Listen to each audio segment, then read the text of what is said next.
In this video, we are going to be discussing about the different kinds of power. We begin with political power. Alan Bell says, if politics is the resolution of conflict, the distribution of power within a political community determines how the conflict is to be resolved and whether the resolution is to be effectively observed by all parties. I repeat, Alan Bell says that if politics is the resolution of conflict, the distribution of power within a political community determines how the conflict is to be resolved and whether the resolution is to be effectively observed by the parties. We'll look at the formal organs of political power. The legislature, the judiciary, and the executive are traditionally recognized organs of power in the state. They are the formal organs. The obedience secured by these organs are backed by sanctions is an important form of political power. The legislature and executive make laws, policies, and decisions regulating the allocation of values in a society. I repeat, the legislature and executive make laws, policies, and decisions regulating the allocation of values in a society.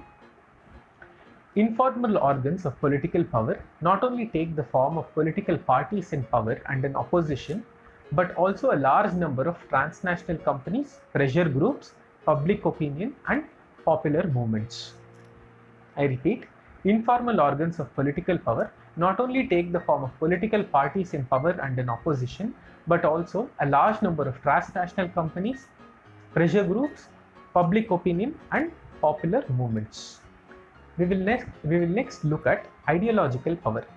How do we define ideology? Ideology is a systematic set of arguments and beliefs used to justify an existing or a desired social order.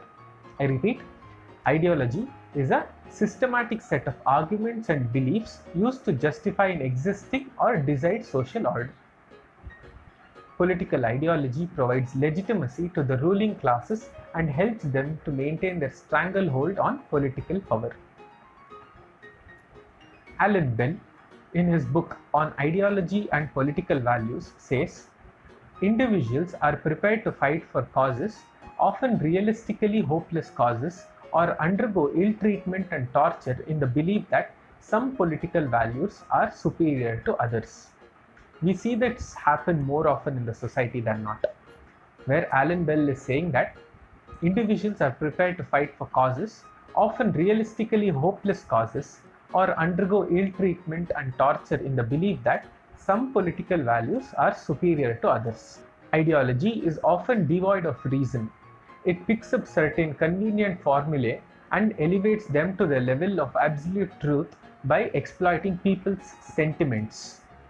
This is very important to understand that ideology is often devoid of reason and picks up certain convenient formulae and elevates them to the level of absolute truth by exploiting people's sentiments. Ideology helps make ideas sacrosanct. Marx and Engels said that the class which owns the means of material production also controls the means of mental production. This means that the producers or the capitalists also control the dominant ideology in the society. It is a cycle, one follows the other. That is, the people who own the means of production also control the means of mental production. Antonio Gramsci, an Italian neo-Marxist, gave the concept of hegemony to explain the phenomenon of ideological domination, particularly of the capitalist class in the contemporary society. I repeat, Gramsci gave the concept of hegemony to explain the phenomenon of ideological domination, particularly of the capitalist class in the contemporary society. Hegemony denotes a form of rule where power is apparently exercised with the consent of the ruled. I repeat, hegemony denotes a form of rule where power is apparently exercised with the consent of the ruled. So hegemony begins to sound like authority, but it is fake authority. Why does Gramsci say so?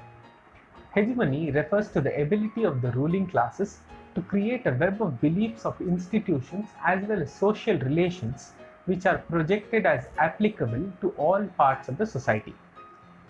Family, media, religion, school, and other primary groups play a leading role in creating this consent.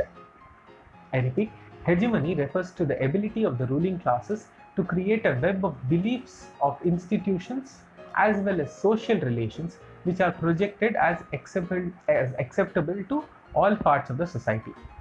Family, media, religion, school, and other primary groups play a leading role in creating this consent.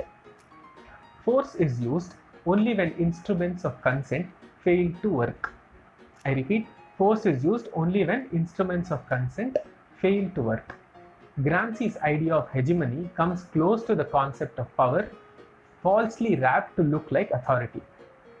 I repeat, Gramsci's idea of hegemony comes close to the concept of power, falsely wrapped to look like authority. Thank you.